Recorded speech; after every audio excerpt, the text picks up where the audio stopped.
how you gonna say that you're gonna obey a God that you have not seen when you can't even obey? Oh, I'm sorry. How you gonna say that you can obey a father that you have not seen when you can't even obey your father whom you have seen? Whom you have seen. How can you submit to the father that you haven't seen if you can't submit to the father that you have, right? Yeah, and so I'm kind of in their head. I know it, but God is perfect, and you. Yeah. You imperfect. You frail.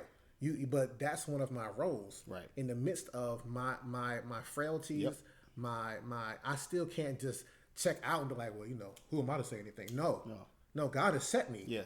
To be an example, Yes. so that they can see, like, okay, if I can learn how to relate to my Father on earth, Right. I can relate better to my Father in heaven. Right. I had one job. Right. Is to do that. So I've been. All right. No, you good, bro. You in the vein, man. This is what we're here to talk about, and I see it. And you talked with me before. I was like, wow, it's our nature, right? It's a part of our fallen nature. This is not excusing it. Yeah. This is just recognizing that this is a part of the fallen nature that we have to fight against. It's just a recognition. Yeah, it's just a recognition because we got to recognize these fallen parts of our character, of our nature as man, as woman, as human beings. And once we can see it, we can better fight against it. But we need these things to eventually jump up and like kind of spit in our eye, spit in our face. What just happened? What just happened? Wait, okay.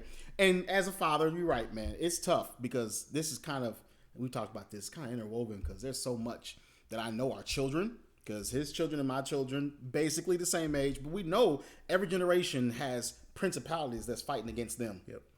And because the principality been fighting before they were born, it's now on them to recognize the principality and then to fight back against it. As we understand the stuff that we fought against growing up in the 80s, in the 90s, they got to know what they're fighting against growing up in the 2020s and the 2010s, right? They got to see this fight.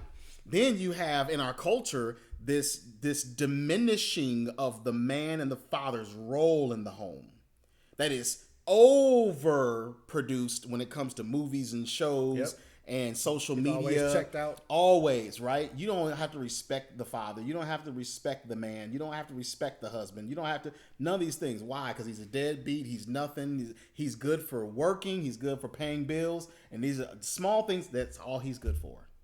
And because this is an overwhelming, oversaturating thoughts and ideas and images that are pushed, we don't recognize we're taking them in all the time. Then we then apply it to the earthly, and unfortunately, we apply it to the heavenly. Yeah. We apply it to the heavenly, right?